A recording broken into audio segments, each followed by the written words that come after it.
नमस्कार दोस्तों, मैं हूं दिव्यांश खैरी और आप सभी का स्वागत करता हूं डॉक्टर मेहता क्लासेस के यूट्यूब चैनल पर। और जैसा कि आपको पता है, हम साइंस की लाइव सीरीज़ चला रहे हैं। आप जो भी एग्ज़ाम की प्रिपरेशन कर रहे हैं, चाहे फर्स्ट ग्रेड हो, सेकंड ग्रेड हो, लैब स्टेंट, जिसमें साइंस का पोर्शन आता है, तो फिर ये सारी जो लाइव सीरीज़ आपके लिए बहुत ही ज़्यादा हेल्पफुल होने वाली है ना। तो बने रहिए मेरे साथ। और आज का जो सेशन होने वाला है वो रेस्पिरेशन के क्वेश्चन में लेके आया हूँ, तो बने रहिए मेरे साथ। 15 क्वेश्चन हम करने वाले हैं रेस्पिरेशन के रिलेटेड। ठीक है, कुछ ही सेकंड में हम सेशन को स्टार्ट करने वाले हैं। एक बार आप वीडियो को लाइक कर दें और शेयर कर सकते हैं। ठीक है, चलिए।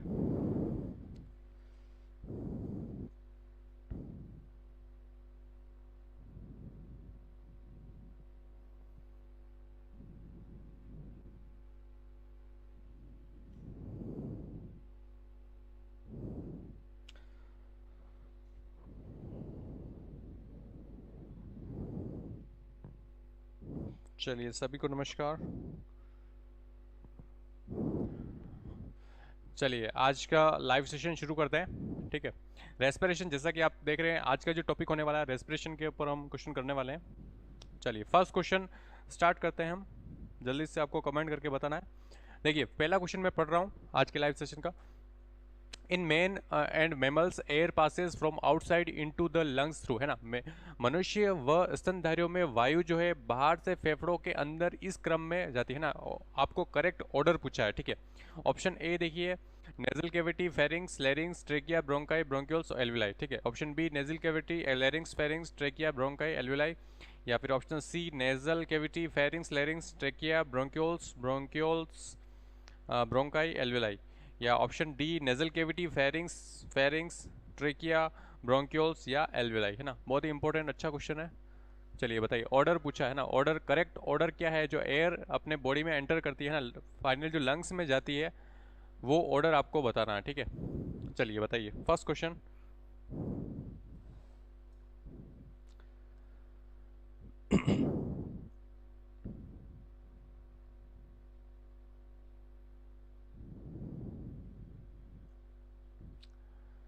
फर्स्ट उमा कुमारी ए बता रहे हैं फर्स्ट का।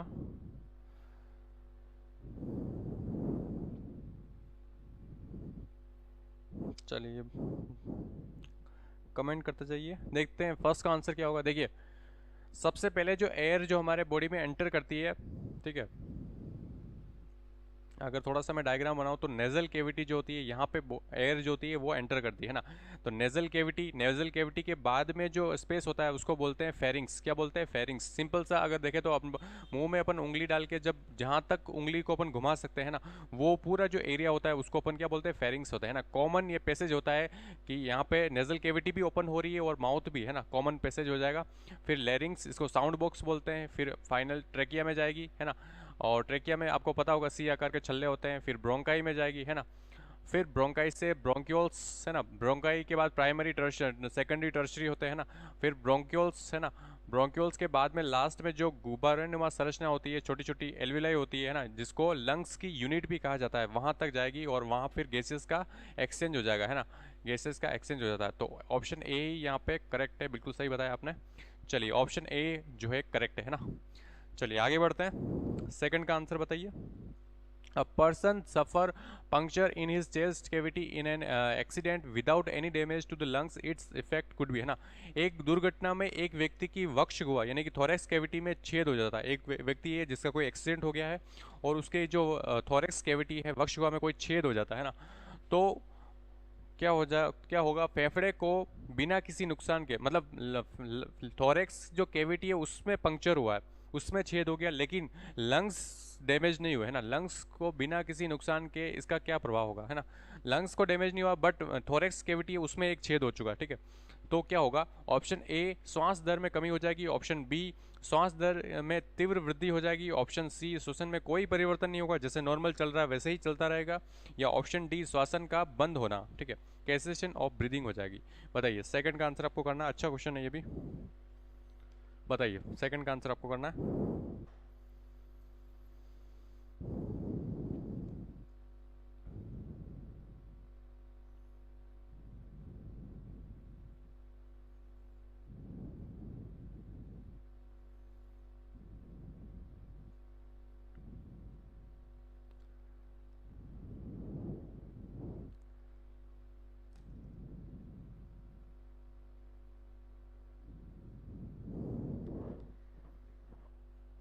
कमेंट करते जाइए आप जल्दी से। सेकंड इसमें पूछा है, देखिए एक व्यक्ति है, उसकी दुर्घटना में एक उसके साथ कोई दुर्घटना हो गई, उसमें क्या हुआ, उसकी जो चेस्ट कैविटी जो थोरेक्स है ना, वक्ष गुहा है जो उसमें छेद हो गया है, लेकिन लंग्स प्रॉपर काम कर रहे हैं, लंग्स सही है ना, लंग्स से कोई डैमेज नहीं हुआ है, तो क्या असर पड़ेगा वो पूछा है। ठीक है, अच्छा क्वेश्चन है, बताइए।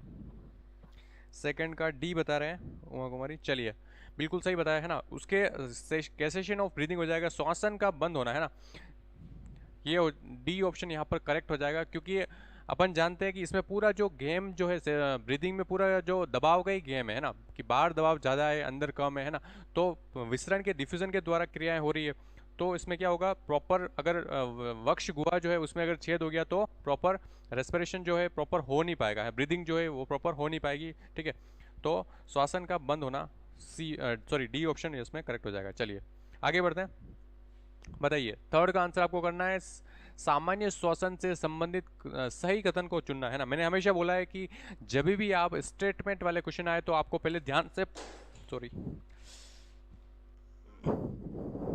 पेन गिर गया, कोई बात नहीं, जब भी स्टेटमेंट वाले क्वेश्चन आते हैं तब आपको क्वेश्चन को ध्यान से पढ़ना है कि स्टेटमेंट रॉन्ग वाला चूज चूज करना है या फिर राइट वाला चूज करना है ना। तो यहाँ पे कौन सा चूज करना, सही वाला चूज करना है ना। एक बात तो ये हो गई, अब इनको ध्यान से पढ़ना है। ठीक है, पढ़िए। सबसे पहला देखिए, ऑप्शन ए क्या बोल रहा है, अंतः शोषण एक अक्रिय क्रिया है ना, मतलब कि एक पैसिव प्रोसेस है। ठीक है, जबकि निःश्वसन यानी कि एक्सपीरेशन, वायु को जो अपन बाहर छोड़ते हैं वो एक्टिव प्रोसेस है। ठीक है, ऑप्शन बी देखिए, अंतःशोषण और निःश्वसन दोनों एक्टिव प्रोसेस है। सी क्या बोल रहा है, अंतःशोषण एक एक्टिव है और निःश्वसन जो है वो पैसिव है। और डी क्या बोल रहा है, दोनों पैसिव है ना। बताइए, थर्ड का आंसर आपको करना है।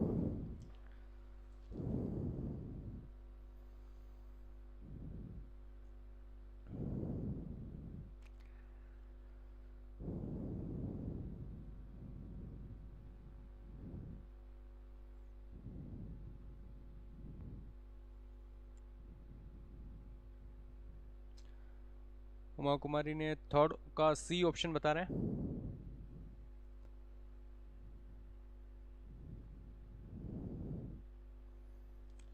मनीषा कटारा ने भी सी ऑप्शन बताया थर्ड का।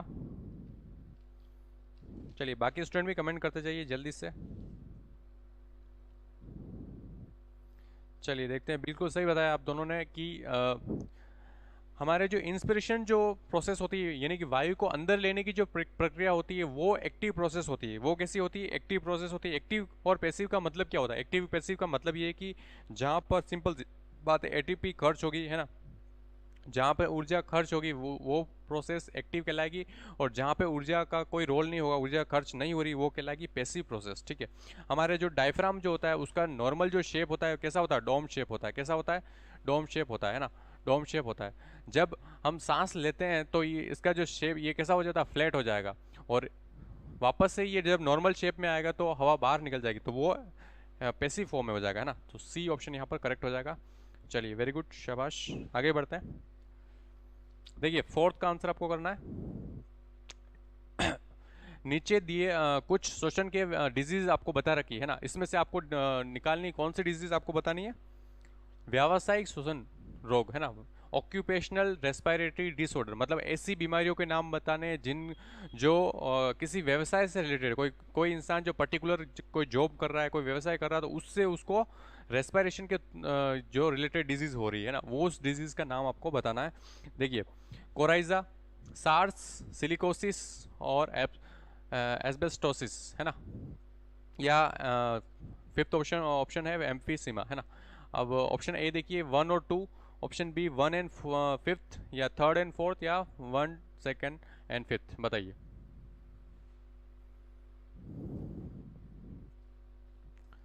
फोर्थ का आंसर आपको करना है।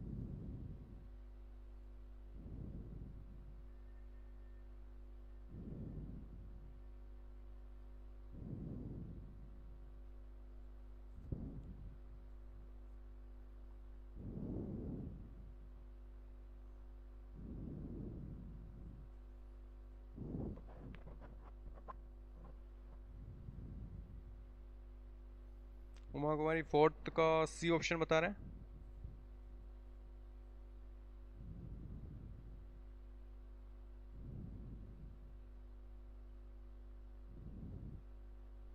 चलिए बाकी स्टूडेंट भी कमेंट करते जाइए जल्दी से।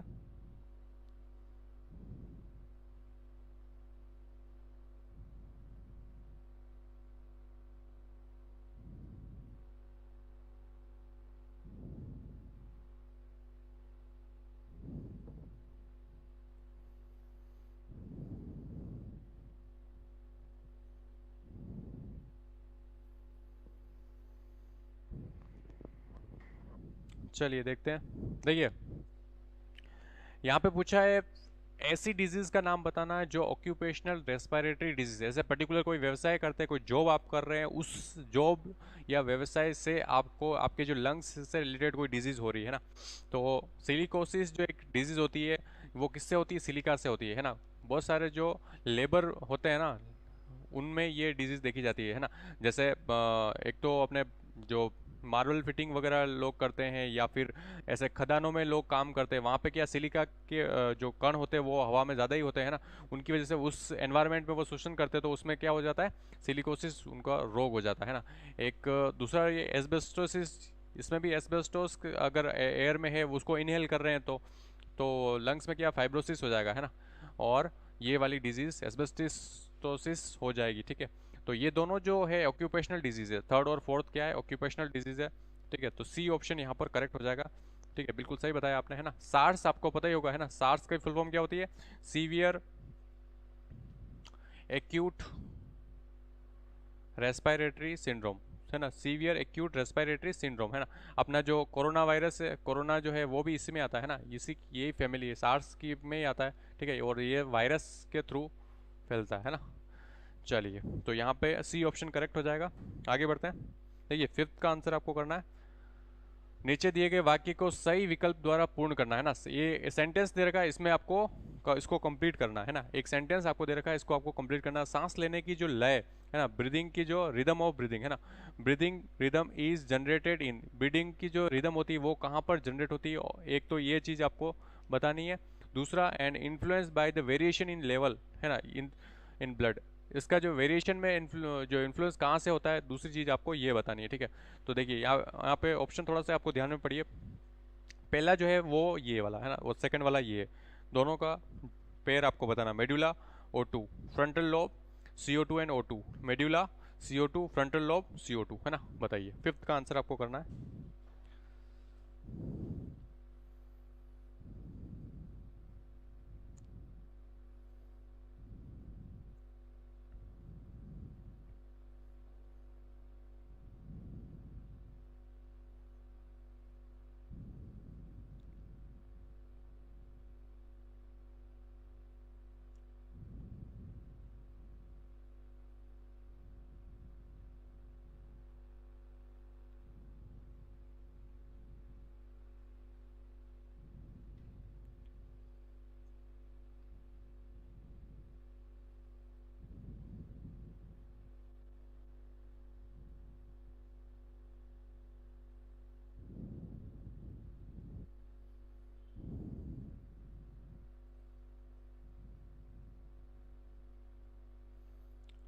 फिफ्थ का ए ऑप्शन बता रहे हो उमा कुमारी। चलिए देखते हैं, बाकी स्टूडेंट भी कमेंट करते जाइए जल्दी से, 5 सेकंड का टाइम और दे रहे हैं आपको, कमेंट करिए। देखिए यहाँ पे दो चीज़ पूछी गई है, एक तो आपको ब्रीदिंग का रिदम बताना है, रिदम कौन कंट्रोल करता है, और दूसरी चीज़ है कि जो वेरिएशन है वो लेवल वो किसके ब्लड में किसके थ्रू इन्फ्लुएंस होगा है ना। ब्लड में क्या चेंजेस आएगा जिससे हमारे ब्रीदिंग का जो रिदम है वो इन्फ्लुएंस हो जाएगा, ठीक है। आपको बताना है। चलिए देखते हैं, हमारा जो ब्रीदिंग का जो कंट्रोल होता है बेसिकली ब्रेन में कौन कंट्रोल कौन करता है? एक तो मेडुला ऑब्लोंगेटा, मेडुला ऑब्लोंगेटा, ठीक है, और पॉन्स है ना, ये दोनों मिलके करते हैं, ठीक है। और ये किसके पार्ट होते हैं? ठीक है, ब्रेन स्टेम का पार्ट होते हैं दोनों, ठीक है, ब्रेन स्टेम का पार्ट होते हैं, ठीक है। ये आपको ध्यान रखना है। मेडुला ऑब्लोंगेटा में दो सेंटर होते हैं ना, DRG और VRG, आपको पता ही होगा, नहीं पता तो ध्यान रखिए, ठीक है। ये आपको ध्यान रखना, ठीक है। चलिए फिर ये क्वेश्चन की बात कर लेते हैं। यहाँ पे देखिए रिदम को कंट्रोल कौन करेगा, तो मेडुला हो गया, ठीक है, मेडुला हो गया, ठीक है। लेकिन इन्फ्लुएंस बाय वेरिएशन, तो यहाँ पे CO2 के CO2 अगर कम ज़्यादा होगी तो उसके अकॉर्डिंग अपनी जो सांस लेने की जो रिदम है वो चेंज हो जाएगी। अगर CO2 का लेवल बॉडी में ज़्यादा हो रहा है तो अपन सांस ज़्यादा लेंगे, ठीक है, क्योंकि ज़्यादा ऑक्सीजन की डिमांड होगी, ठीक है।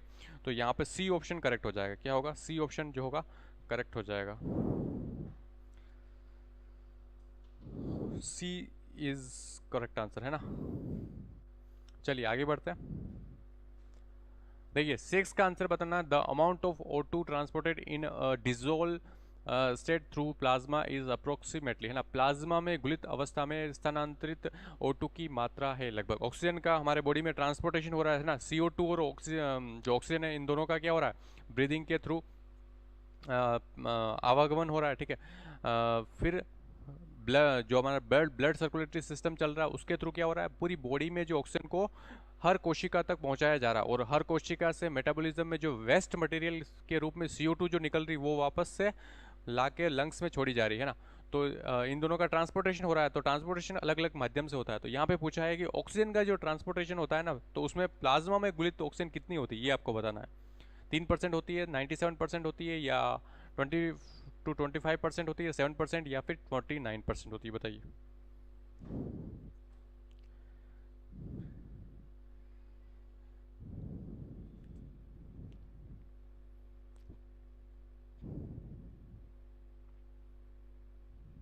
सिक्स का ई ऑप्शन बता रहे हैं। नहीं, 6 का जो आंसर होगा,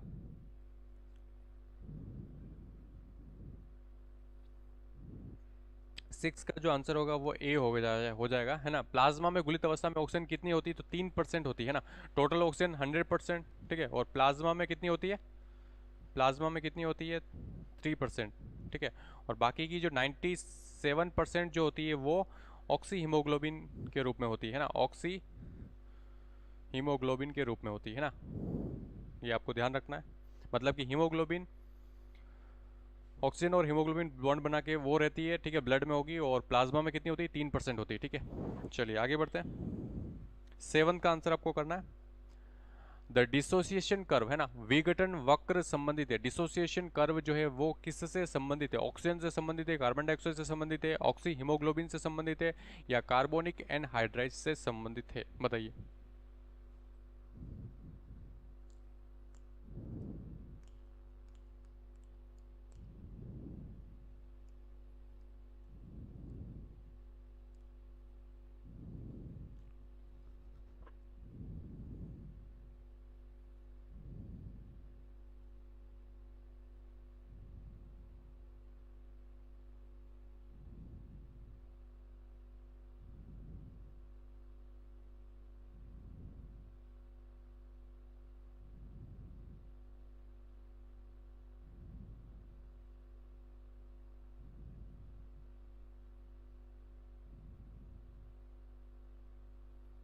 मनीष गैरज से आप बी ऑप्शन बता रहे हैं।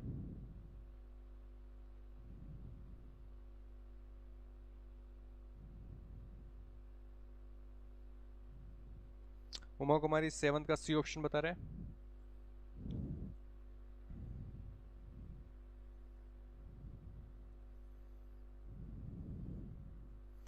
चलिए देखते हैं इसका। 7 का जो राइट आंसर होगा वो सी हो जाएगा। बिल्कुल सही बताया आपने, है ना। C option. ऑक्सी हीमोग्लोबिन का जो कर्व होता है वो विघटन कर्व कहलाता है ना, डिसोसिएशन कर्व कहलाएगा, है ना। 7 का सी ऑप्शन जो होगा करेक्ट हो जाएगा। चलिए आगे बढ़ते हैं। Very good. 8 का आंसर आपको करना है। निम्न में से कौन सा समीकरण सही है ना। कौन सा समीकरण, यहाँ पे 4 समीकरण दे रखे, इसमें से कौन सा समीकरण सही है ना। CO2, फिर arrow H2 CO3 SCO3 minus plus H plus ion, ठीक है। फिर CO2 plus H2O plus arrow, ठीक है। क्या बन रहा है? प्रोडक्ट क्या बन रहा है? मीथेन और ऑक्सीजन, या फिर CO2 प्लस H2O से फाइनल क्या प्रोडक्ट बनेगा, है ना, वो आपको बताना है, ठीक है। बताइए। 8 का आंसर आपको करना है। मनीष गरासिया ने भी सी बताया है। 7 का, चलिए सही बताया आपने भी। 8 का बताइए आप। क्वेश्चन की सीक्वेंस जरूर लिखे आप। जो भी आंसर कर रहे हैं, 7 का कर रहे हैं, 8 का कर रहे हैं, 9 का कर रहे हैं, तो 9 फिर आगे ABCD जो भी आप लिखना चाहें, है ना। क्वेश्चन की सीक्वेंस हमेशा लिखिए। जो भी आप सीक्वेंस लिखना चाहें तो उससे क्या कन्फ्यूजन नहीं होती, है ना। चलिए बताइए।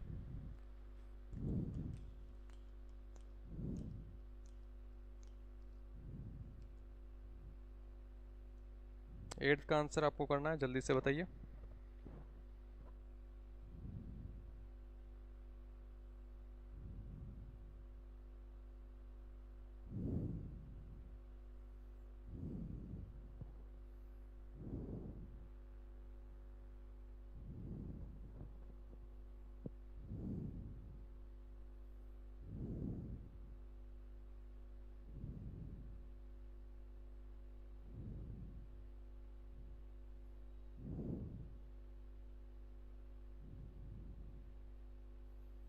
एट्थ का ए ऑप्शन बता रहे हैं उमा कुमारी।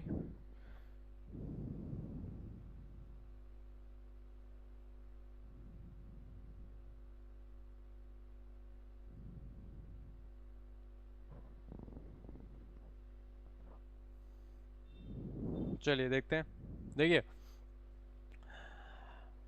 H2 CO2 और H2 जब आपस में क्रिया करते हैं तो एक तो एंजाइम कौन सा होता है, कार्बोनिक एनहाइड्रेस एंजाइम जो होता है ना। मैंने एक चीज़ और बता रही, AAC अगर किसी के पीछे होता है इसका मतलब होता है एंजाइम, है ना। एंजाइम कौन सा है आपको ध्यान रखना, कार्बोनिक एनहाइड्रेस एंजाइम है। और डबल एरो का मतलब क्या होता है ना, अगर सिंगल एरो तो ऑक्सीजन जो है वो सॉरी रिएक्शन जो है वो इरिवर्सिबल होगी, ठीक है। और डबल एरो है मतलब रिवर्सिबल होगी, मतलब इधर से ये प्रोडक्ट भी बन सकता है, उधर से वापस से टूट के ये भी बन सकता है, ठीक है। तो ये रिवर्सिबल प्रोसेस होती है, ठीक है। CO2 और H2 कार्बोनिक एनहाइड्रेस एंजाइम की प्रेजेंस में क्या बनाते हैं, कार्बोनिक एसिड बनाते हैं ना, H2CO3 बनाएंगे। और वापस से ये इनके आयंस भी बनते हैं, इसमें ध्यान रखना आप, आयंस भी बनते हैं, ठीक है। तो इस हिसाब से ऑप्शन क्या बनेगा, ऑप्शन डी जो होगा वो करेक्ट हो जाएगा, ठीक है। अच्छा क्वेश्चन है ये भी। चलिए आगे बढ़ते हैं। 9 का आंसर आपको करना है, ड्यूरिंग इंस्पिरेशन द डायफ्राम, है ना। अंतर शोषण के दौरान डायफ्राम में क्या होता है ना, शिथिल होकर घुमंडाकार हो जाता है, relax to become dome shape बन जाता है। या फिर option B contract and flatten, संकुचित होकर चपटा हो जाता है। या ऑप्शन सी एक्सपांड, है ना, फैलता है। Option D shows no change, कोई परिवर्तन नहीं दर्शाता है। बताइए। इंस्पिरेशन के टाइम में, है ना, जब हम सांस लेते हैं, अंदर ले रहे हैं, तो उस टाइम डायफ्राम की हालत क्या होगी या कंडीशन क्या होती है, वो आपको पूछा है ना। हाँ बिल्कुल सही, रिवर्सिबल जो होती है डबल एरो, का मतलब होता है जो रिवर्सिबल हो जाएगी रिएक्शन, है ना। चलिए 9th का आंसर बताइए।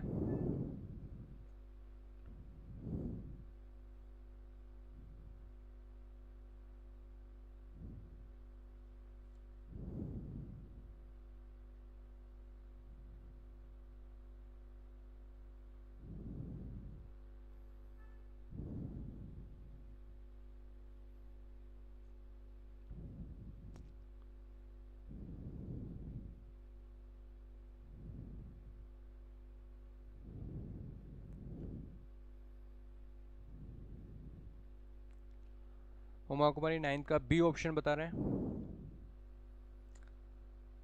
चलिए मनीष गरासिया ने भी 9th का बी ऑप्शन बताया है।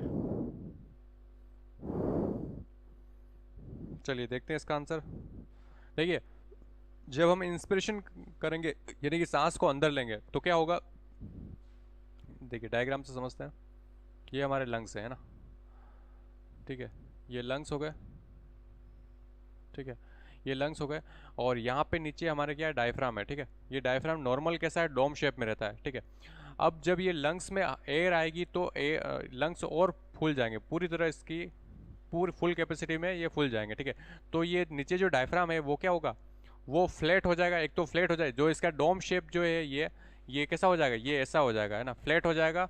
और कॉन्ट्रैक्ट हो जाएगा, मतलब कॉन्ट्रैक्ट, इस पर दबाव पड़ेगा तो कॉन्ट्रैक्ट हो जाएगा और ये फ्लैट हो जाएगा, है ना, चपटा हो जाएगा। तो ऑप्शन बी यहाँ पे करेक्ट हो जाएगा, ठीक है। बिल्कुल सही आपने बताया। चलिए वेरी गुड, शाबाश। आगे बढ़ते हैं, 10th की तरफ बढ़ते हैं। In an aerobic respiration the pyruvic acid in muscles will form, है ना। अवायवीय जो शोषण होता है, अवायवीय मतलब ऑक्सीजन की एब्सेंस में जो शोषण होता है उसमें पायरुविक अम्ल पेशियों में बनाता है ना। पायरुविक अम्ल जो होता है वो मसल्स में क्या बनाता है ना, वो पूछा है आपको। लैक्टिक एसिड बनाता है, एल्कोहल बनाता है, एसिटाइल एल्डाइड सॉरी एसिड एल्डिहाइड बनाता है, एसिटाइल या फिर एसिटाइल कोएंजाइम बनाता है ना, आपको बताना है। चलिए बताइए। अवायवीय श्वसन में है ना, अवायवीय देखिए, रेस्पिरेशन की जब बात करते हैं तो दो टाइप मेनली होते हैं ना, एक तो एरोबिक है ना, और एक होता है एन एरोबिक। ठीक है, एरोबिक मतलब ऑक्सीजन की प्रेजेंस में है ना, हिंदी में इसको वायवीय बोलते हैं, और ऑक्सीजन की एब्सेंट में तो इसको बोलते हैं अवायवीय। ठीक है, तो अवायवीय में पूछा है पायरुविक अम्ल जो होता है वो मसल्स में क्या बनाता है ना, मसल्स में क्या बनाएगा वो आपको पूछा है, बताइए। 10th का ए ऑप्शन बताया है उमा कुमारी ने।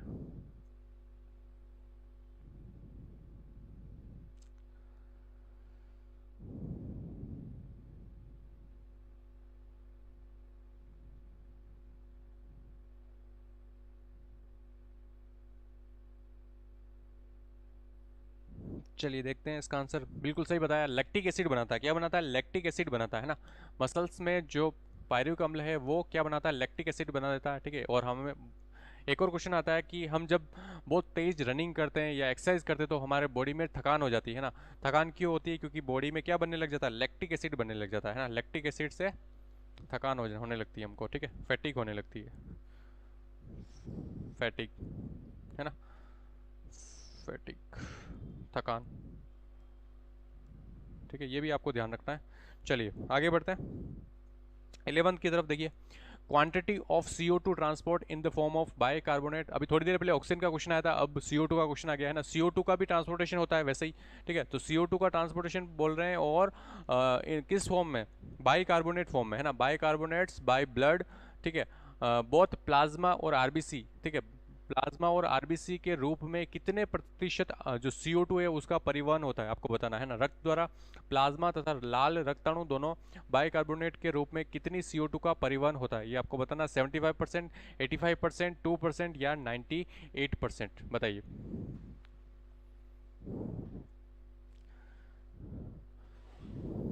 हाँ बिल्कुल सही बताया,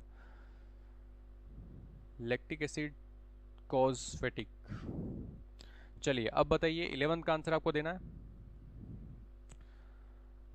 11th का आंसर आपको बताना है। इसमें आपको पूछा है CO2 का जो परिवहन होता है वो प्लाज्मा और आरबीसी में कितने प्रतिशत होता है।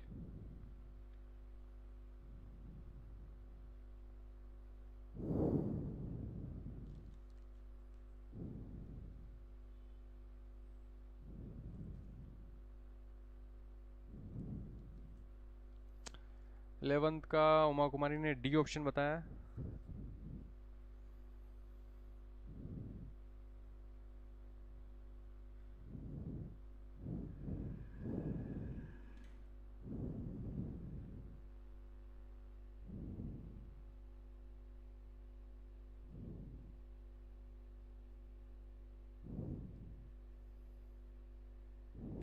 मनीष गरासिया ने ए ऑप्शन बताया है। बिल्कुल सही बताया मनीष ने। आप 75% है ना, कितना होता है? 75% जो होता है वो CO2 का ट्रांसपोर्टेशन है ना, प्लाज्मा प्लस आरबीसी में होता है ना। कितना होता है? 75%, आपको ध्यान रखना है ना। ऑप्शन ए जो होगा यहाँ पे करेक्ट हो जाएगा। ठीक है, चलिए आगे बढ़ते हैं। 12th का आंसर आपको करना है, what is the end product of glycolysis. Glycolysis का जो अंतिम उत्पाद क्या होता है वो आपको पूछा है। पायरुविक एसिड होता है, एसिटाइल कोएंजाइम होता है, लैक्टिक एसिड होता है या फिर सिट्रिक एसिड होता है, बताइए।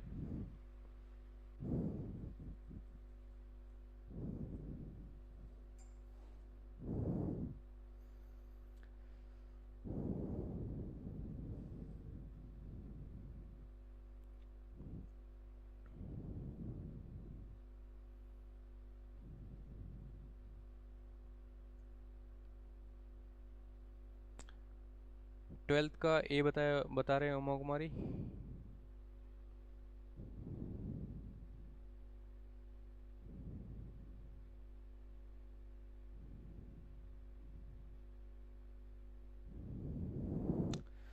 चलिए देखते हैं, बिल्कुल सही बताया। ग्लाइकोलाइसिस का जो एंड प्रोडक्ट होता है वो क्या होता है? पायरुविक एसिड होता है ना। पायरुविक एसिड जो होता है वो एंड प्रोडक्ट होता है। चलिए आगे बढ़ते हैं। 13 की तरफ बढ़ते हैं। देखिए आपको पूछा है daily respiratory activity are controlled by, है ना। दैनिक जो श्वसनीय क्रियाएं होती है वो किसके द्वारा नियंत्रित होती है ना, सेरेबेलम के द्वारा, सेरेब्रम के द्वारा, मेडुला ऑब्लोंगेटा के द्वारा या डायनसेफेलॉन के द्वारा, बताइए।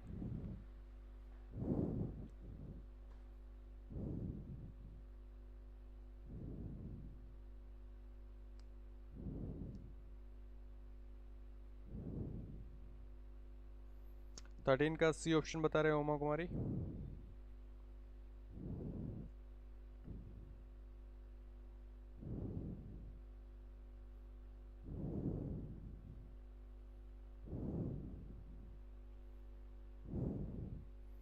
चलिए बिल्कुल सही बताया, मेडुला, अभी थोड़ी देर पहले ही मैंने बताया था, ये एक क्वेश्चन आया था, है ना। मेडुला ऑब्लोंगेटा और पोन्स जो होते हैं वो सेरेब्रम, अपने ब्रेन स्टेम का पार्ट होते हैं, और ये क्या करते हैं, रेस्पिरेशन को, रेस्पिरेशन की जो एक्टिविटीज़ होती है उसको कंट्रोल करते हैं, है ना। सी ऑप्शन यहाँ पर करेक्ट हो जाएगा, ठीक है। चलिए, और सेरेबेलम तो बैलेंसिंग का काम करता है ना, छोटा ब्रेन होता है, पीछे की तरफ होता है, ठीक है। ब्रम, है ना, सबसे बड़ा फ्रंट पार्ट होता है ब्रेन का, सबसे बड़ा पार्ट होता है ना, लगभग 60 से ज़्यादा प्रतिशत हिस्सा ये घेरता है, ठीक है। और ये जितनी भी वॉलंटरी एक्शन मोस्टली ये कंट्रोल करता है ना। चलिए आगे बढ़ते हैं। 14 का आंसर आप बताइए। The R Q is more than one, है ना। आर क्यू जो बताना है किसका है, वो एक से ज़्यादा होता है वो बताना है। आर क्यू की फुल फॉर्म अगर आप पूछे तो रेस्पिरेटरी क्वेश्चन, है ना, रेस्पिरेटरी, रेस्पिरेटरी क्वेश्चंट, क्वेश्चंट, है ना। श्वसन गुणांक, है ना, अगर हिंदी में बोलूँ तो श्वसन गुणांक। श्वसन गुणांक एक से ज़्यादा किसका होता है ना। श्वसन गुणांक का मतलब क्या होता है ये भी मैं बताऊंगा आपको। बताइए पहले आंसर आप बताइए।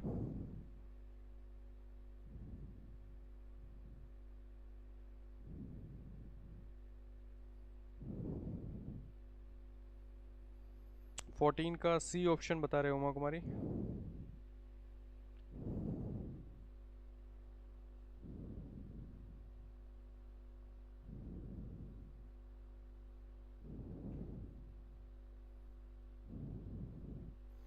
चलिए देखते हैं। देखिए प्रोटीन का जो श्वसन गुणांक होता है वो कितना होता है, 0.8 होता है।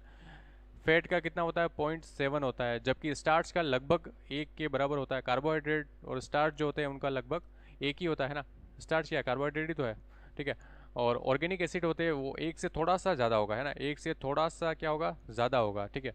किसका होगा, ऑर्गेनिक एसिड का। अब ये होता क्या है, श्वसन गुणांक क्या होता है कि जो भी आप फूड ले रहे हैं उसका वो कितनी एनर्जी प्रोड्यूस कर पा रहा है ना। फॉर एग्जांपल अगर जैसे कि प्रोटीन का देखें तो मान लो आपने 10 ग्राम प्रोटीन लिया तो वो कितना 8 ग्राम एनर्जी प्रोड्यूस कर रहा है, ऐसे बोल समझा सकता हूँ मैं, है ना। 10 ग्राम आपने प्रोटीन लिया तो उसने 8 ग्राम एनर्जी प्रोड्यूस करी। स्टार्च में क्या है, कार्बोहाइड्रेट में क्या, 10 ग्राम आपने खाया तो 10 ग्राम ही उसने एनर्जी प्रोड्यूस कर ली, है ना, ऐसे है, ठीक है। तो इसको बोलते हैं श्वसन गुणांक, ठीक है। चलिए आगे बढ़ते हैं, लास्ट क्वेश्चन देखते हैं आज के सेशन का। 15 क्वेश्चन, 15 नंबर देखते हैं आज के सेशन का। बताइए, देह गुही द्रव में कौन सा श्वसन वर्णक पाया जाता है। Which of the following respiratory pigment found in the coelomic fluid, है ना। सिलोमिक जो फ्लूइड है उसमें कौन सा श्वसन वर्णक पाया जाता है, इकाइनो क्रोम, पिनेग्लोबिन, हीमोग्लोबिन या हीमोसाइनिन, बताइए।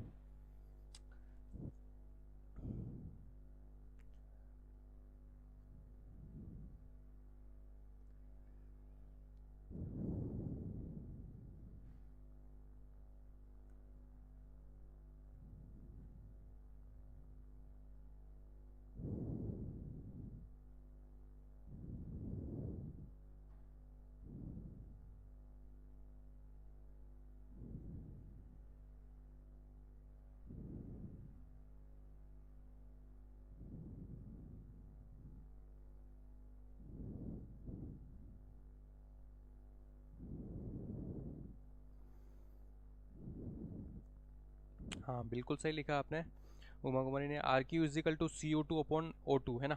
यानी कि रेस्पिरेटरी क्वेश्चन का ये फॉर्मूला होता है कितने वॉल्यूम में CO2 ऑक्सीजन एब्जॉर्ब हुई और कितने वॉल्यूम में CO2 जो है वो बाहर निकली, है ना। आर क्यू, ठीक है, इजिकल टू CO2/O2, है ना। कितनी ऑक्सीजन एब्जॉर्ब हुई और कितनी CO2 है वो बाहर निकली, है ना, रिलीज हुई। चलिए 15 का सी ऑप्शन बता रहे हैं, हीमोग्लोबिन बता रहे हैं। दुहे हुई द्रव में कौन सा वर्णक पाया जाता है? सीलोमिक फ्लूइड में पूछ रहे हैं, ठीक है, बताइए। बाकी स्टूडेंट भी कमेंट करते जाइए जल्दी से।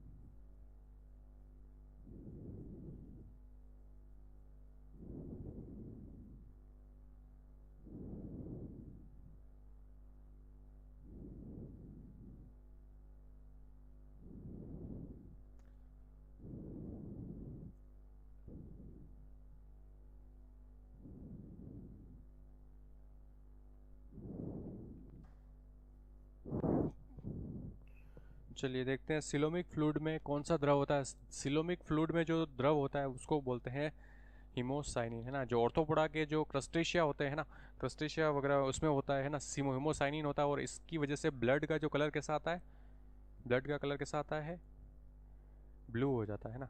कॉपर भी होता है इसमें, ठीक है, कॉपर भी होता है, और साइनिन, साइनो वर्ड है ना, इसका मतलब होता है ब्लू, ठीक है। हीमोग्लोबिन तो अपने ब्लड में होता है, ठीक है। तो यहाँ पे आंसर क्या हो जाएगा, डी ऑप्शन यहाँ पे करेक्ट हो जाएगा, ठीक है। चलिए, तो कैसा लगा सेशन आप कमेंट करके ज़रूर बताइए, और कितने क्वेश्चन राइट हुए आपके वो भी आप कमेंट सेक्शन में बताइए, और कल एक नए सेशन के साथ वापस आपसे जुड़ेंगे। तो आज का सेशन यहीं तक था, बहुत बहुत धन्यवाद आपको जुड़ने के लिए, सेशन देखने के लिए।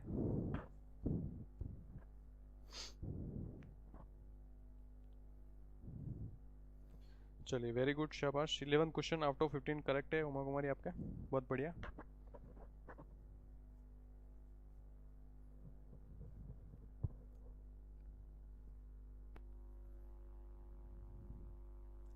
Thank you so much.